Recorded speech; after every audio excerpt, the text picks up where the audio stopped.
Hello Cherries fans and welcome to Back of the Net. We're at the Queen's Park Hotel, the home of AFC Bournemouth fans on a match day, and this is the place to be once again before the Brighton game at the weekend. And breaking news, the Queen's Park is now showing TNT Sport. So I think Arsenal v Forest is being shown at lunchtime before the game against the Seagulls on Saturday. So if you want to come down and watch the football, of course it's the cheapest pint around, plus you've got your match day food as we build up to the big game for AFC Bournemouth. Matchday pints from £4. There's a raffle going on where you can win £200 after the game as well. We hope to see you here on Saturday. Now today we've got a brand new face to the channel, I think. We got Alexander here from the Bournemouth Echo. Alexander Smith, how are you? I'm good, thank you. Thank you for having me on. Really appreciate it. And look, people might not have seen your face before. Obviously, there's the little thumbnail on your Echo articles and also on social media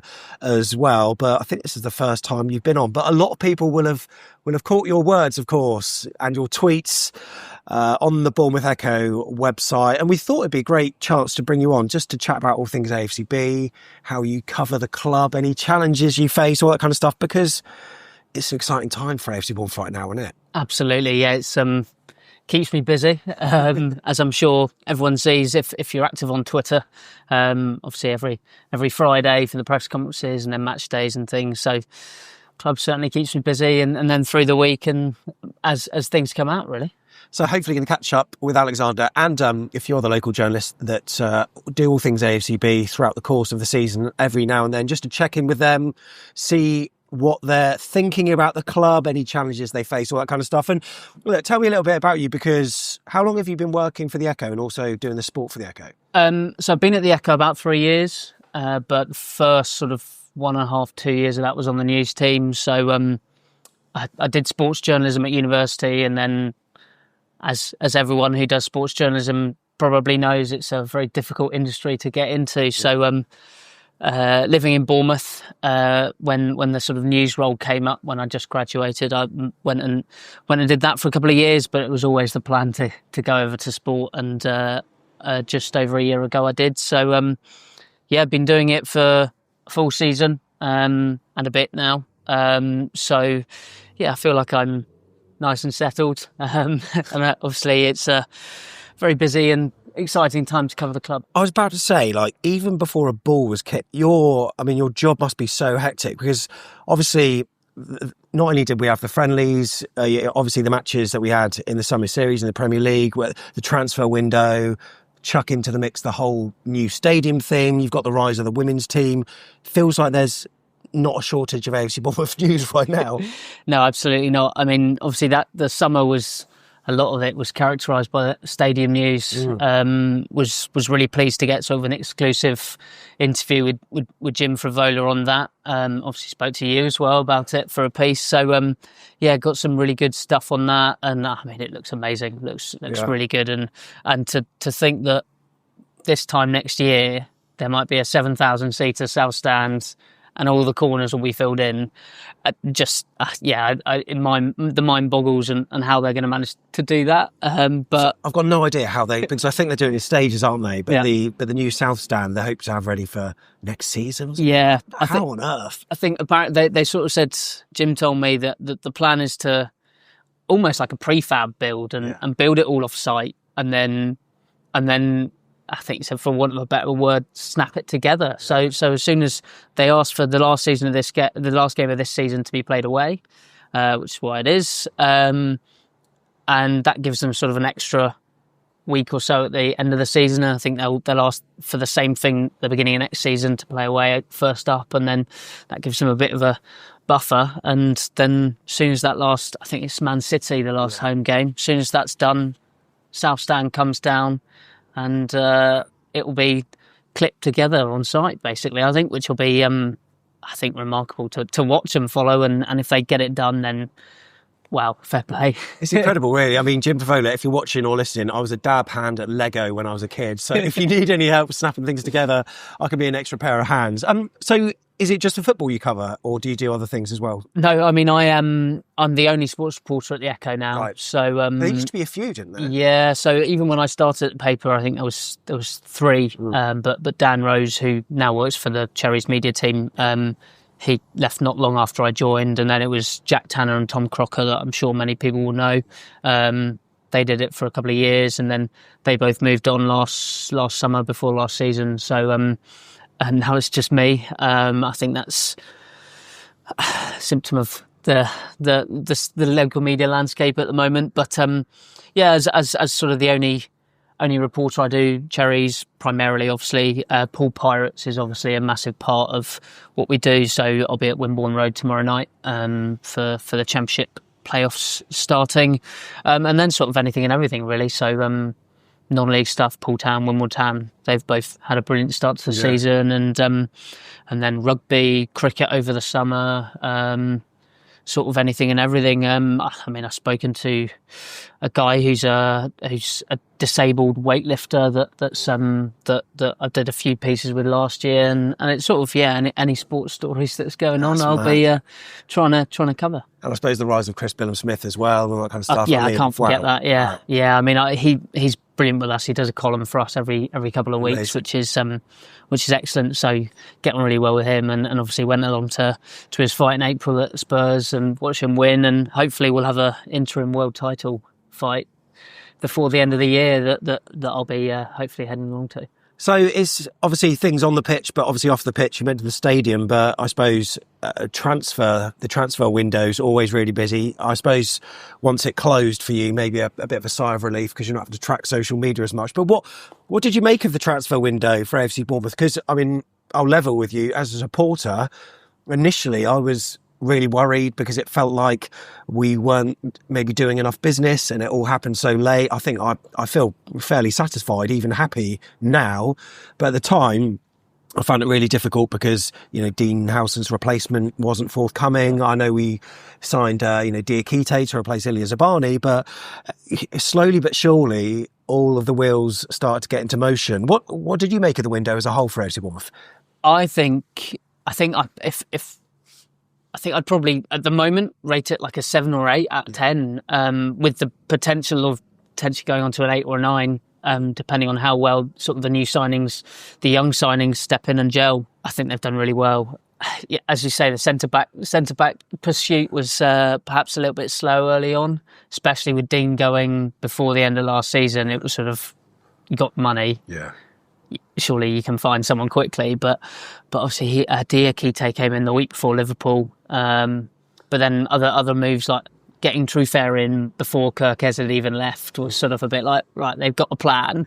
This is sort of that I feel we're in safe hands. But yeah, I think looking at it now, I think they've done really well. Replaced everyone that went. I think in terms of the two forwards, Adley and Gannon Doak, sort of been, I guess, the replacements for Dango and Cine.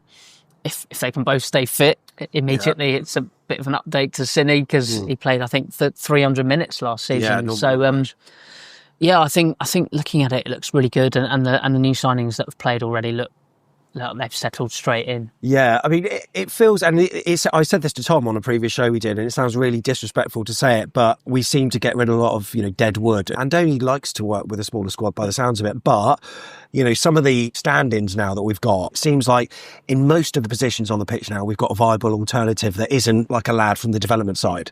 Yeah, I agree. I think I know what you mean about being disrespectful with the dead wood, but I think that was a really underrated part of the window. And I think I put that on Twitter that is something that they've done really well this summer. There's quite a churn, wasn't there? Yeah. About 7 new players in and maybe 13 odd, yeah. Like I think, but getting sort of Jaden Anthony going to Burnley, obviously that was an obligation once they got promoted.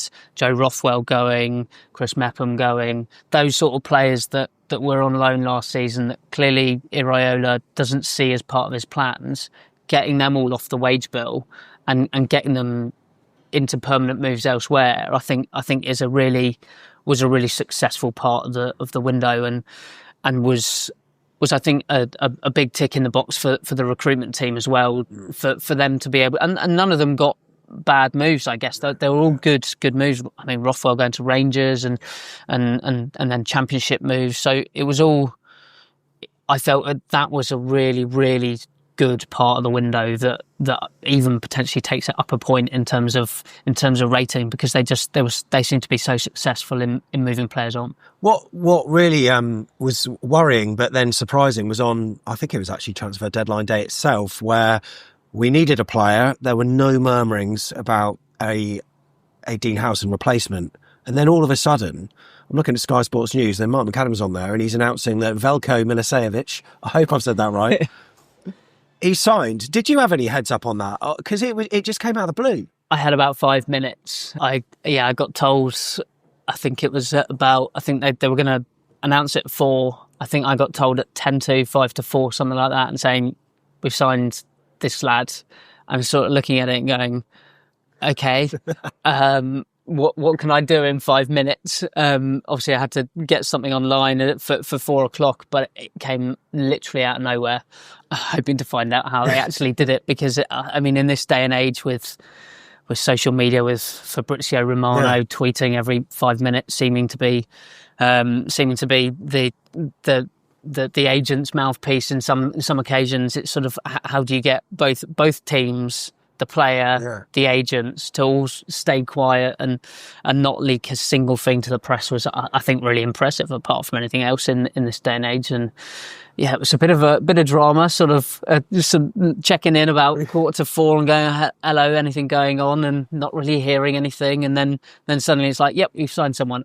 Okay. So what's your first I mean, as a football fan, first thing I did when I saw that, I went onto Wikipedia, and I just needed to know the basics. What was your first move when you heard that? Is there a specific site you go to, or just, I mean, what do you do? Well, I tend to, with that one, because it was so quick a turnaround, I got sent sort of the press release with the quotes from Thiago and things like that in.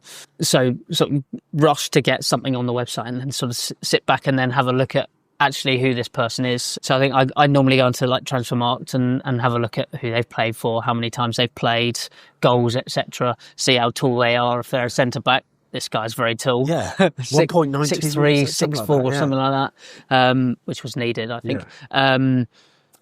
It's just sort of trying to absorb as much information as you can, really, and then look at YouTube and see if there's any compilations or anything, see how he plays and that sort of thing. But I mean, he looks an exciting player, I think, and rated very highly by Red Star. I think became their third youngest debutant ever, and for a team with quite a bit of history in Europe as one of the big dogs in sort of Eastern European football, that was probably quite will turn out to be, hopefully, touch wood, a fantastic move for both teams. As a journalist who goes in and speaks to players, the manager, club staff, did you sense any desperation at all in and around Vitality Stadium, the Performance Centre, with regards to getting players in? Did you sense that at all, or not really? Not really. I think partly because for Andoni, when we speak to Andoni, he's very much, I don't do anything with transfers. They call me if they need me, or they call me to tell me something's been done. Wow. I wonder whether he's downplaying his role a little bit, because I imagine he probably has a bit more of a say in that. But I suppose that's an easy way to bat off the questions in press conferences. Exactly. If he says that to you. Yeah, and that's an easy answer for him. If he gets asked about a specific incoming player, his standard answer is, I can't tell you, he's not our player. I'm not going to talk about someone who's not our player. So I didn't feel there was. I know Iraola the whole summer was saying we need 2 centre-backs. So after the Sociedad game, we need 2 centre-backs. Diakite came in, that's one.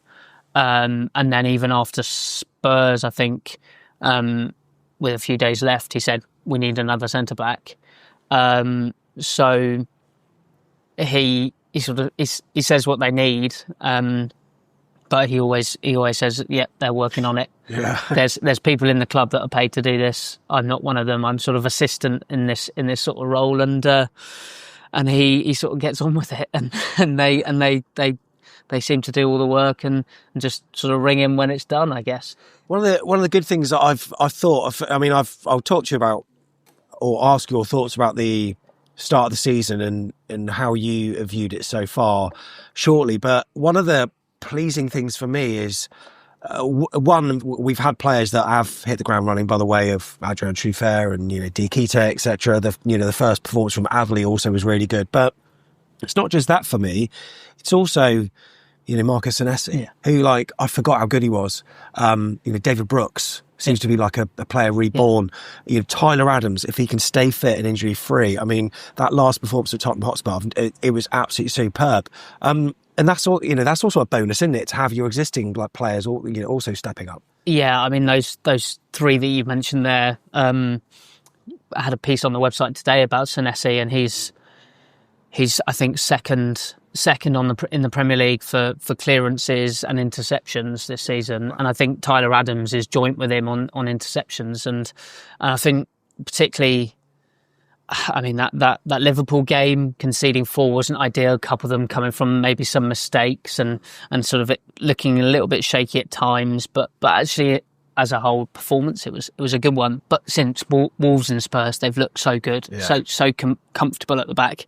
Do you sense he'll kind of be pleased at 1-0 scorelines? I know it should have been more emphatic against Spurs for sure, but to have a clean sheet in 2 games where you've just pieced together a brand new defence, he must be well pleased by that. Yeah, I think so. I think he's got to take that really. I mean, looking at that the back 5, as it were, including the keeper. I mean, Adam Smith really was the only one who was sort of around that was in the team in the second half of last season.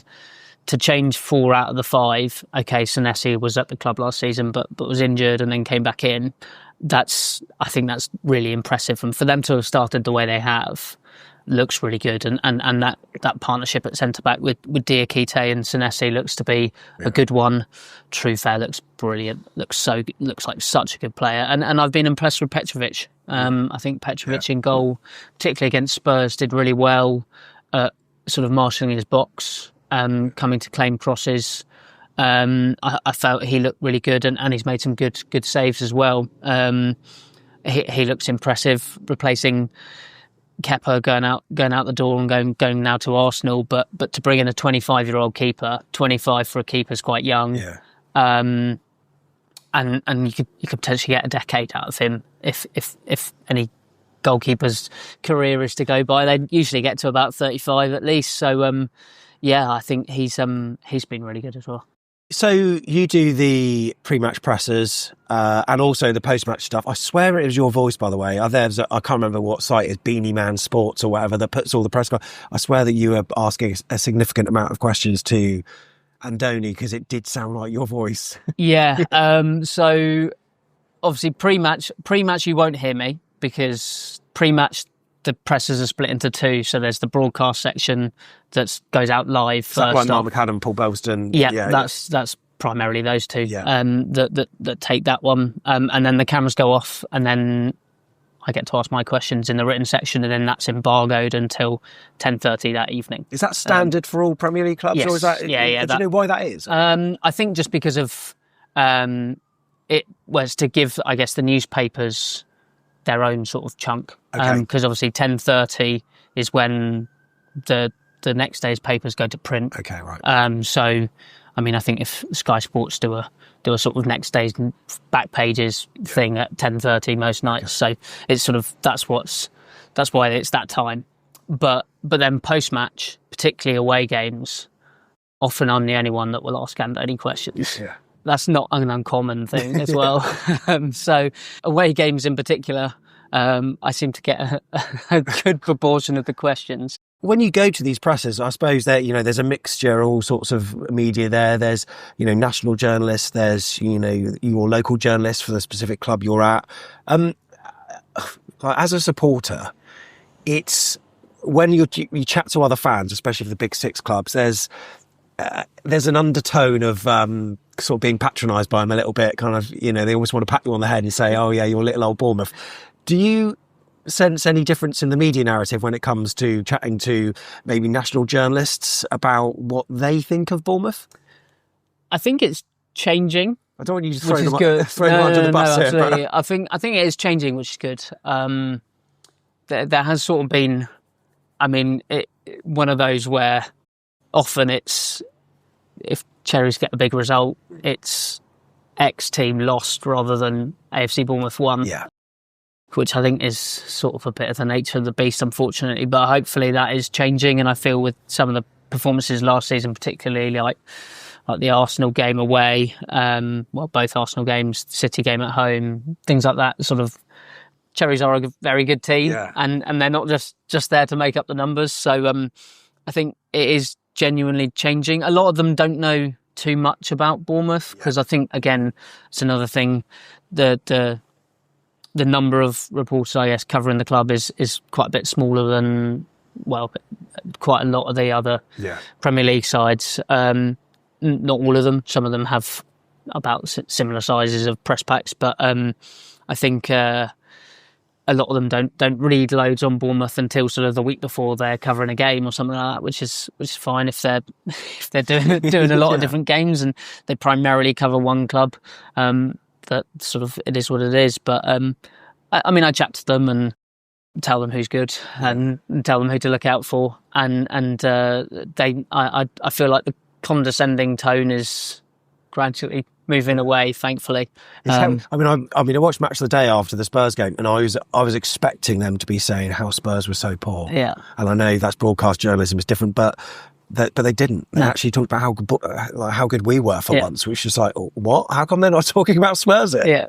I think obviously last season finishing 9th, it's sort of, and to be in contention for Europe as well for so long of the season, it's sort of, I guess, made people sit up a bit and take notice that actually Cherries aren't here to sort of finish 16th every season. Yeah, sort of looking up the table and are a very good team and are exciting to watch, and Donny's a brilliant manager and he's got a team singing from the same hymn sheet and they get really good results and play well like the Spurs game. That was, like you say, it wasn't a smash and grab 1-0. It was complete domination, and how it wasn't more than 1-0 I don't know, but just to limit Spurs to no shots on goal at all in the first half, and then I think only 6 in total, was just sort of, they just didn't give them a look. In terms of written journalism, I mean, there have been, Bournemouth Echo's been covering the Cherries for years and years and years and years and years, but there are some that have covered us recently that seem to sort of dropped away a little bit, or they've maybe outsourced their articles to people that cover multiple clubs or whatever. I'm talking The Athletic, that did have a dedicated Cherries journalist, Reach, that also with Dorset Live, that did their kind of stuff. So it's become pretty sparse. Why do you think that is? Is it just the way that journalism's going? I think it's just a bit symptomatic of, I guess, sort of the media landscape as it is. Particularly with a site like The Athletic, I guess they have targets to meet in terms of new subs and making sure that they're getting X amount of money in through the door to sort of justify having a reporter. So I wonder whether, I imagine it was probably to do with that. Reach is, I guess, slightly different in that was them launching Dorset Live as a whole website, both news and sport, and as needing a Cherries reporter, and then as that whole site as a whole has closed down in the last couple of years. Yeah. So I think they hired a load of people and then launched the site, and then as the staff numbers dropped and they sort of moved people around, and then the site, I think, closed about a year and a half ago. Okay, yeah. So I think it's primarily to do with the media landscape, and like I say, with my role being cut down to from 3 reporters 3 years ago to just me now. It's difficult sometimes, but I think it's trying to change tack, I guess, a bit, and try and maximise and update the offering. So that's why, I guess, with us you see a lot more subscription stuff. So a lot of the stuff that I do for Cherries will be subscription only, because that's sort of how we sort of make the money on the work, really, and pays my salary, I guess. That's sort of how we choose to do it, and there is still the balance between some stuff's free, some stuff's behind the paywall. Advertising clearly doesn't bring in the revenue that it needs to, and they need to find the money somewhere. Yeah, absolutely super. So talk to me about your week then. As it builds up towards match day, obviously Brighton this coming Saturday, you've got obviously the presser, which I presume is the Friday, is it? Yeah, I imagine it'll be Friday. We haven't had the email invite yet, but I imagine it'll be Friday. Yeah. And how does it? And then in terms of on the day of a game, during a game, after a game, what sort of things are you up to, and what are your deadlines that you're kind of working to? So sort of I start looking ahead to the weekend on about the Wednesday. So Monday, Tuesday will tend to be more reaction stuff from the weekend. Wednesday, Thursday I might do something more timeless. So do something like an opinion piece or a feature on something, and then Thursday start putting out like predicted team, preview, that sort of stuff. Friday presser, then getting stuff turned around and written up as soon as that happens. Print deadline again, we try and have stuff done by sort of 5:30. It can be later if we need to, but trying to get stuff done by then and then sort of get a lot of all of the stuff turned around from the presser. I do in sort of every word piece from the broadcast section. That's just essentially a transcript of the first chunk of the press conference. So that goes on the website as soon as I do it, basically, as soon as I get through the audio. And then on to the match day, obviously all of the preview stuff will go up on the morning. And then on the match day, if it's a Saturday, there aren't really any deadlines because we don't have a Sunday paper. So it's just a Monday paper. It's just the web stuff, I suppose, you get. Just the web stuff. So my match day will be, I do a match day live blog that I'll start about an hour and 45 before kickoff, because then gives me half an hour to sort of put in stuff before team news. So I can put in the Ryan Christie might be available story in for half an hour, try and get a bit more traffic on that for half an hour before the team news actually comes out. I do sort of the graphic for social media and put that out. And did you get a heads up on the team before 1:45? A little bit, yeah. I sort of go and get it about 5 minutes beforehand and get it sort of turned around and ready to go. And then it's just sort of match day updates through the blog. I do my match report at the same time, so match report then goes straight online at the full-time whistle, or as close to as possible. Thinking about games like Everton last season, which is some few rewrites in that one. That must be hard because I notice there's often a structure to how these articles were, and like the first few paragraphs seem to be a general synopsis of the whole game before it then gets into bit by bit. Yeah. But I suppose you'd have had something written up until 86 minutes, and those first three paragraphs scrapped, surely. Yeah. So I normally try and get around 80 minutes. I'll start looking at doing the top bit, and sort of, I think then it was Cherry slumped a disappointing 2-0 defeat at Everton because. And it was a pretty abject performance for 87 minutes, and then suddenly it was brilliant. So about 85 minutes, I start looking at it and get the stuff written, and then getting things sorted, and then first goal comes in. It'll be like Cherry slumped a 2-1 defeat despite late consolation, and then I think it was a Semenyo goal, the first one, wasn't it? Yeah, it was. Yeah.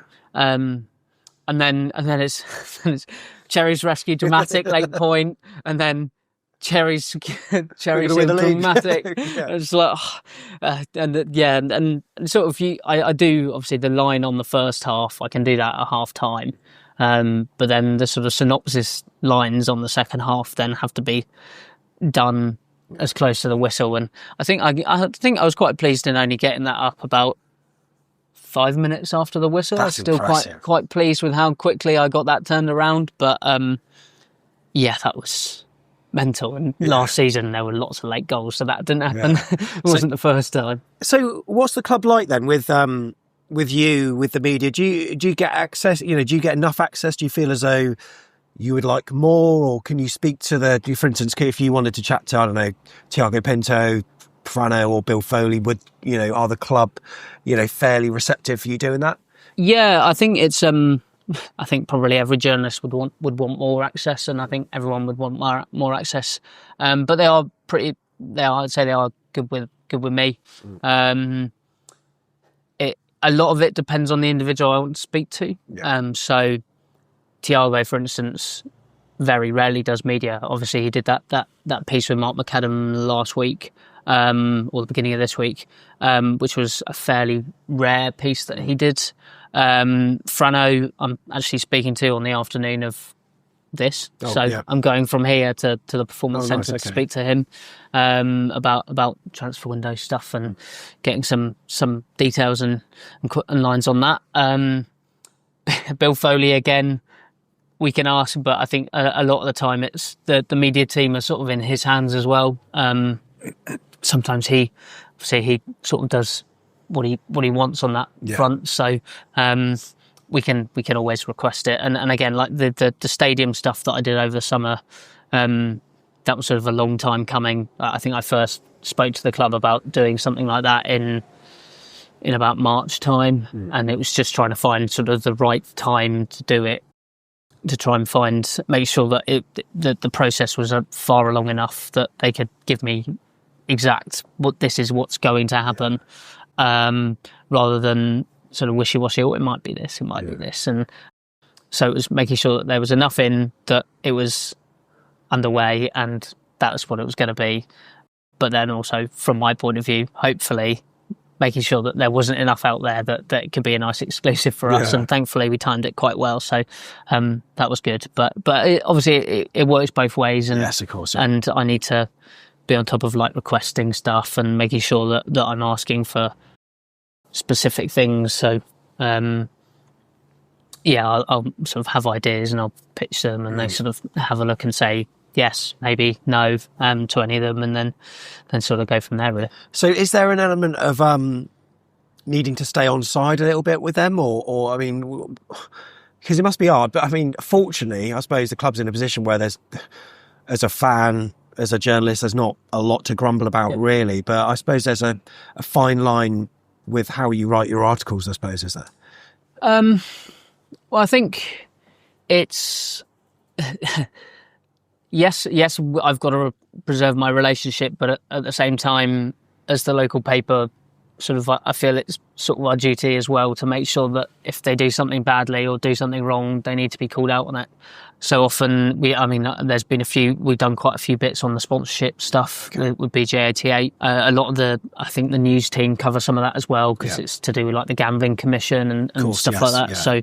So it's all about, I feel like it would be unreasonable to expect us not to do that. I think surely they would even know that there's like surely going to be some pushback from different outlets. Yeah, I'd imagine so. And I imagine they know when they're doing something what might have a little bit of pushback.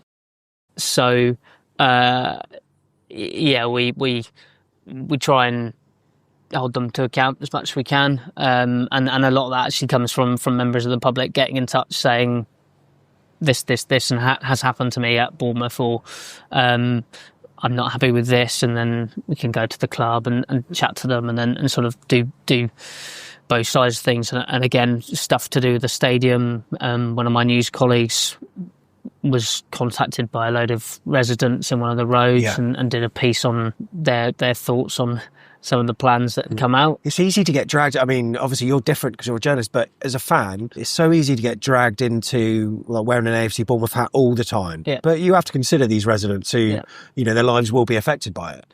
Yeah, and I think from a personal perspective, obviously having a couple of years on the news team, probably helps me a bit with sort of understanding that side of things, and it's certainly helped me with wading through all the planning stuff.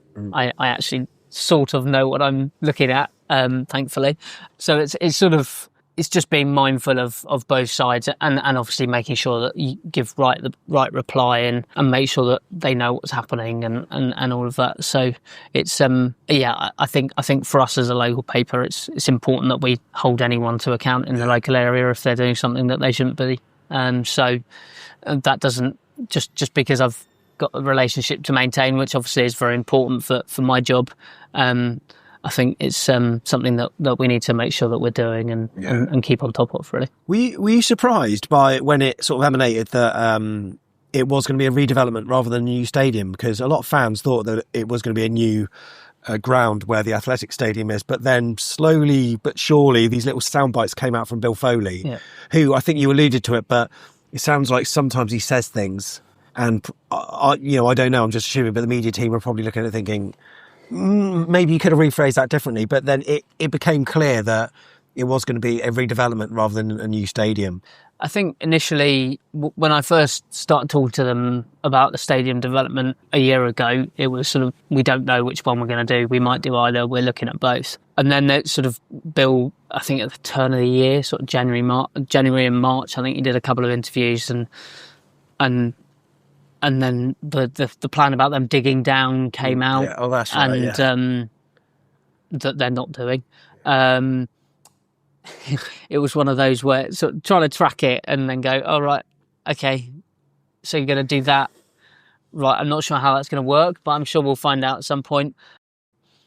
But I think it made sense in the end. Again, speaking to Jim Frevola about it, it was, I think he said it's about a third of the cost or something like that. I might be wrong. It's in one of my articles. But it makes sense for them to do it. I guess they can do it cheaper and they can do it quicker as well. And I guess on top of that as well, there's possibly less to worry about in terms of stuff already in the park. So if they were building it, they'd have to relocate the athletics track, and then there's an extra planning process on top of that of then having to work with the council or whoever to build a new athletic stadium somewhere, and it would have all been a bit of a nightmare. And then that's even without thinking about what would actually happen to the stadium if they moved elsewhere, because obviously if they were going to move elsewhere, they wouldn't have bought the stadium back. True, yeah, true. Structure Dean would have still owned it, and what would they have done with it? And I think probably it's probably saved them got a bit of hassle deciding to develop. But I think the plans look really good, and I think it makes sense as well because it's Dean Court. It's the Bournemouth fans of know Dean Court, love Dean Court, and it sort of keeps the Dean Court vibe, and I guess that's what they're trying to do as well, and there isn't the risk of it becoming sort of an identikit modern bowl. Not that actually the couple of grounds that have been built recently don't look like that. I mean, Everton's looks great. Not that I've been there yet, and Spurs is amazing as well. But you always run that risk. So I think it looks good, and I think I wasn't entirely surprised when they turned around and said, "Yeah, we're going to redevelop rather than build new." What have you made of Bill Foley and Jim Frevola? Did you get on with them? Have you found them quite easy to talk to communicate with? Are they quite open? Yeah, they both nice guys. I've only met Bill once at the Performance Centre opening. So I had a chat with him there, sort of introduce myself and say who I was.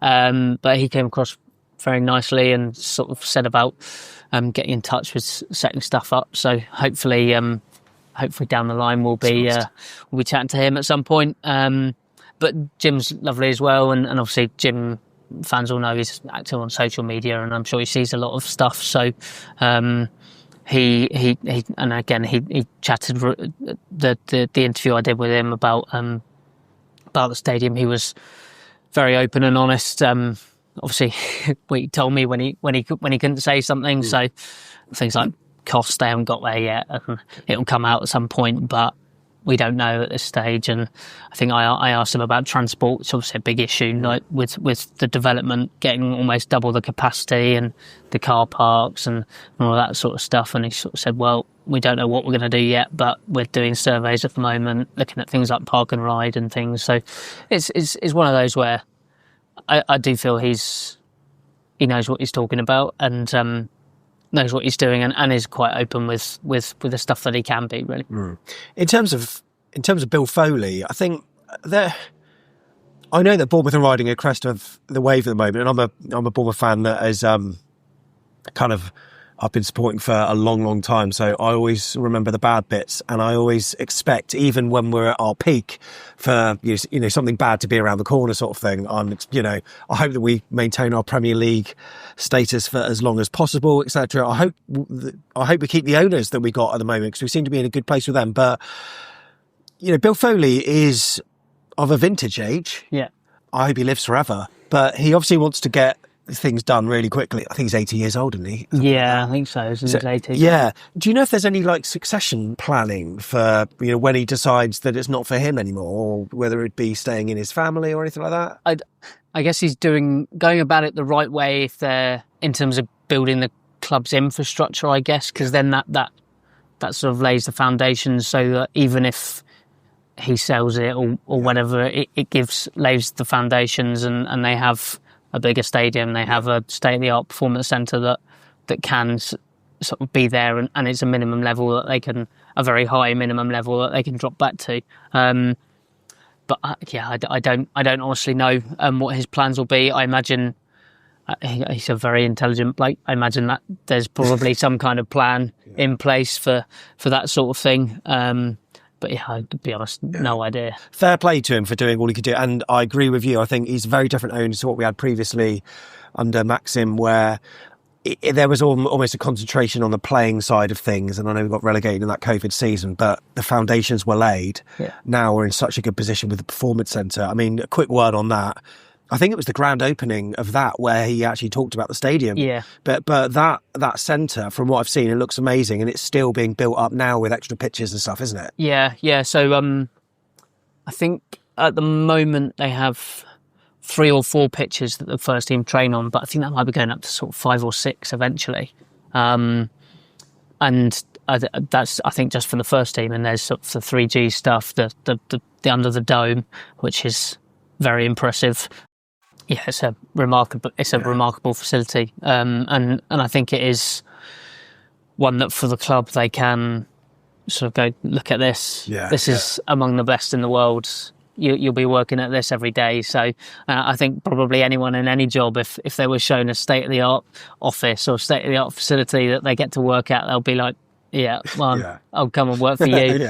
So I'm sure that'll be something that certainly plays probably quite a big role in actually transfers and bringing people in and making sure that people are sort of happy and have everything they need. And I think they have more than everything they need at the moment. Yeah, absolutely. So you said in the Echo you write your sort of factual pieces when it comes to match reports and stuff, but you also said you do a few pieces which are almost like opinion led. Yes. How do you make sure you gauge the thoughts of the fact, because as fans you want to read something that is in tune with what you're thinking. So are these your opinions, or are these ones that are moulded by the general sentiment within the fan base, or what? And how far can you go with your opinions as well? Well, I don't think there's been, thankfully, anything where I've really had to like slam the club in an opinion piece while I've been covering them. Obviously, things like player ratings is all sort of opinion led, and based off what I sort of see. That's hard.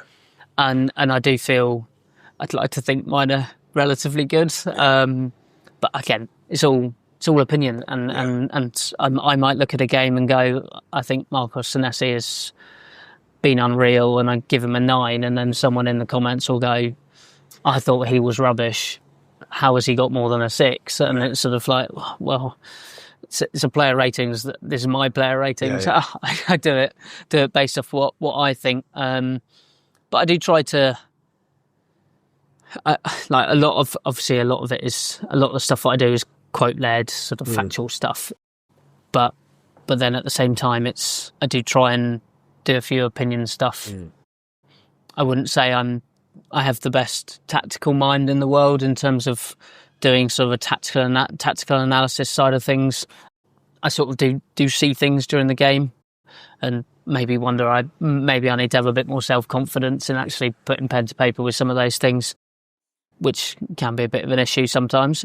But I think it's, again, and as you say, I'm fairly active on social media, so I see what people are talking about, and again, like things like that can help steer like questions at press conferences or sort of pieces that I look to do in the future and look to get done if I've seen a number of people ask for a specific type of piece or something they'd like to see, then I'm very open to doing stuff like that, and that can really help, I guess, steer my coverage. So what is what is the gauge of when you're happy? When you've written an article, what are you looking for in terms of what satisfies you? Is it the feedback? Is it the amount of number of views you get on your article? Is it the amount of comments in the comment section or anything? What's those kind of like, what makes you really satisfied when you've written an article in terms of the stats and feedback? I think obviously a good one is seeing how many people have read it. If it's something that a lot of people are reading, things like, and again on like social media, if the Facebook post with the article gets lots of reactions and there's people commenting underneath. And to be honest, for me, I think something that I like to see in an article and something that to me says that it's been done well is people talking about like the content of the article rather than the article itself. Okay, yeah. So sort of if it's a piece on, I don't know, the left backs at Cherries, people engaging in debate on who they think the best left back is or who they think should start, rather than people going, I think this is a really poorly written article and I think this opinion's awful. It's sort of I enjoy seeing people engaging and I guess sort of and talking about what I've tried to get across rather than what I've done, and sort of ignoring me and the piece itself, I guess. So you're not tempted to go down the sort of clickbait or rage bait route by putting a particular opinion in just because or labelling the headline of your article, Julian Araujo got sent off against Brentford. You wouldn't believe what we scored him on our player ratings, ... You don't do any of that. No, I to be honest, and I completely understand why some outlets do that, but I don't like doing that. No. I try not to, and I'd like to think I don't really engage in clickbait at all, or I try my best not to, at least. Obviously, there's some stuff where, like, you can do a headline that's not quite that down that route, but heading that way, but it's still sort of treading the line. And I might do that occasionally, but I try not to get myself involved in sort of Cherry's teammates or XYZ player sends message on social media and it's like someone's replied with a thumbs up under an Instagram post. I try not to do that. No. So talk to me about the comment section then, because it's not just the Bournemouth articles, it's any article on the Echo website. Yeah. I mean, it's fascinating. The people that use it are just fascinating, and every so often I see, this comment has been deleted by XYZ, etc. And it's just there are so many varying opinions in that section. You must tear your hair out sometimes reading through them. Or, I mean, like, what do you think? Because I would find it on occasions quite difficult to bite my tongue. Yeah, it's I think it's one of those things that I think my editors spend quite a lot of time of their day going through. I bet. Some of these comments and then sometimes you'll see some articles have comments turned off from the beginning because we just go, it's going to do more harm than good. Yeah. And then inevitably someone who wants to make a comment on that will go onto another article and go, here's my opinion on this article where we're not allowed to comment on. We get people talking about, complaining about us turning comments off and saying, it's infringing on my right to free speech. And it's sort of going, well, it's not really, because we're well within our rights to turn off our comment section. It's interesting. Sometimes you read some of the opinions and go, how does this person live in our area? But I mean, it's part of life, I guess. And we do try and monitor it as much as we can. And thankfully, again, on sport, I have found that in general, comments tend to be talking about the football rather than giving someone abuse or something, which is always good. But I think it's different. As social media, again, we can have a look at. There's always comments under social media, and I mean things like I've just started doing TikTok recently. That's a new venture for me. Thankfully, I haven't had any dodgy comments on there yet, but I imagine probably at some point I might do. We'll see. That's what I was going to say. I suppose, whilst you're a traditional journalist, and you are a traditional, I've seen your shorthand, which is, I'll I can't believe what I witnessed. It's like hieroglyphics, but it's incredible what he does when he's Should have bought my sort of listening. Yeah, just listening. Show it But off. I suppose it's about embracing the sort of new media, isn't it, as well? So it's not just, writing stuff down. It is using, like formats like TikTok and Instagram and stuff to get your, like your story seen. Yeah, I think it's it's sort of trying to find a way of making everything work together. So I think I've only done five posts on TikTok, but my sort of view on that is I'm going to do stuff that is only really TikTok driven and isn't going to take people away from. I'm not going to give away everything that I've said and put in an article on a TikTok video. So I've sort of started doing more like behind the scenes stuff. So sort of come with me to cover AFC Bournemouth beat Spurs so that's what my last video was, and just sort of behind the scenes showing the media facilities, showing people the food that I get at these media places, cool. and then the press box and then what I do after the game and all of that sort of stuff. And I bet the food at Spurs is nice, isn't it? The food was good at Spurs. It was a roast chicken, I think, which was lovely. So it's showing that sort of side of things that I think can only support the sort of the written side. I guess you then get into trouble maybe if you're trying to do the same story on both platforms, because you might see more people head to one than the other. And again, like TikTok, we're not going to get any money out of TikTok unless I start getting millions of views and have loads of followers and things like that. And that's not the point of it. I'm doing it because I think people will find it interesting, and thankfully people so far have the response has been quite good.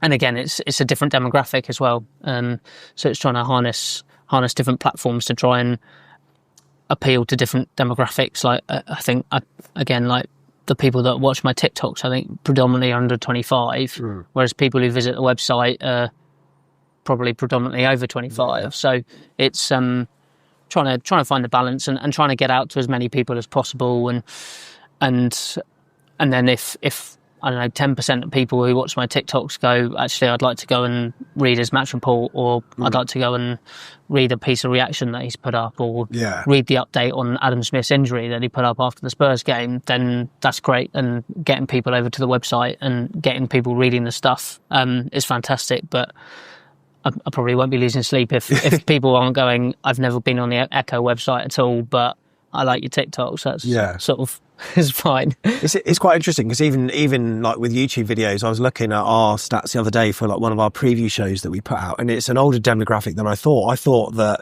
it might be quite young, but it seems that everyone's on this kind of 90-second media of TikTok and Instagram Reels and stuff, whereas even our YouTube, I think like 1 in every 2 was like over 50 or something like that, which was like really surprising. I thought we had a younger audience, but maybe not. But obviously, local journalism is so important. If you could ask the people that are watching or listening to this on the podcast right now of one thing that they could do to, secure the, sustainability of local journalism, specifically with the Echo and, what you do, what would it be? I think firstly, if they can afford to, would be to subscribe. Because again, like I sort of say, a lot of platforms are moving away from chucking everything out for free, and I think that's something that I think the industry as a whole struggled with in the advent of the internet and the 20 years since, is that they sort of went, we don't need, or we can still have our newspaper, we'll get loads of money out of that, but we'll just put all the stories that have gone in the newspaper straight online and everyone can read them for free, and we'll make up the money from advertising. Hasn't probably worked like that. And then I think again, the sort of people struggle to then have to pay to read some of these articles because they've had them for free for 20 years. But I think there have been so many local papers that have closed in the last 20 years, and it's just supporting them by, I guess, paying your money to subscribe, or if you don't do that, reading as much as you can. Sharing it on social media and stuff, I suppose. Just because it's one of those things that we don't do our jobs for free. And the companies to be bringing in revenue, and it's again, like if you do subscribe, you get access to the app, and there's no adverts on the app. And if you log in on the website on your laptop, there are fewer ads if you're subscribed. So that does make the user experience easier, because I can appreciate how frustrating it is sometimes. Obviously, when I go on other outlets and things and seeing all these pop-up ads, I can see how annoying it is. But I think that's sort of the main thing to do, and just keep reading it all, show that there's a demand, and people keep, and if we get more and more subscribers, then you never know, we might start growing again, and the team might get bigger and things like that. It's just, I think that would be great for us as a paper, because as like you say, it's so important, not just for the football team, but covering the council, covering the court, things like that. I think I'd like to think we do a relatively good job, and my colleagues covering that sort of stuff, the hard hitting stuff, I think do quite a good job with that sort of side of things. But it's I think it's just subscribe if you can, I think is the main thing. And again, I appreciate a lot of people can't afford to, and that's absolutely fine. But just read as much as you can, subscribe, and Make sure you do. Have a look at the Bournemouth Echo website, and make sure you do subscribe if you can. But if not, just sharing articles and stuff helps massively. Why not follow the TikTok? We'll put a link in the description for that as well. I'm intrigued to see what you're putting out there. But quick thoughts about Saturday. It's going to be difficult against Brighton. Brighton are a good side, a good win against Manchester City. They seem to be at this stage now where sometimes you think, are they going to have a dip? No, it's Brighton, and they seem to have just carried off how they left last season. Yeah, I think it'd be a good game. Obviously, they did the double over Cherries last season as well. So, Andoni, I'm sure, will be looking to get one back on them. Obviously, he ended the run against Wolves at home, which was good. So that was good. Didn't end the run against Brentford, but hopefully that will come to a close at the end of the in the rest of the season. But I think Brighton last season, they were pretty inconsistent. Under Hertzler, had some great results, but then some less good results. Obviously beat City. Hopefully this weekend is a less good result time for them, but I'm sure Andoni will be ready. And I think Cherries are in a good place in terms of coming in off the back of 2 league wins. 2 clean sheets, and actually 3 good performances in the league. So I'm sure there'll be lots of confidence, and again, touch wood, hopefully everyone gets through the international break okay. And he'll have a fully fit side to pick, because again, like you said earlier, the depth, being able to look at the bench and go, got Amin Adley and Ben Gannon-Doak to call on if he needs to, and now Ryan Christie's back, so if Christie starts, there's Alex Scott on the bench or something like that, and it's just is having those players who can come on after 60 minutes, 70 minutes, and they could be starting. That's really exciting, I think, and I think that'll be good. Hopefully, has a fully fit squad to pick from, and it should be a good game, and fingers crossed for a win. Fingers crossed for a win. Look, Alexander, it's been so good to have you on. Thank you so much for chatting to us. Really appreciate it. No worries at all. Happy to come on. And check out all those links below. And if you haven't done already, make sure you like this video, share it to your friends if you want. But there's a big red button to subscribe. If you haven't done that, do that. Hit the bell, and then you get notified as to when we next put up a video. And the next stuff will be our preview stuff as well. But don't worry about our preview. Read is in the Echo instead. Up the Cherries, and we'll see you in the next one. You Reds.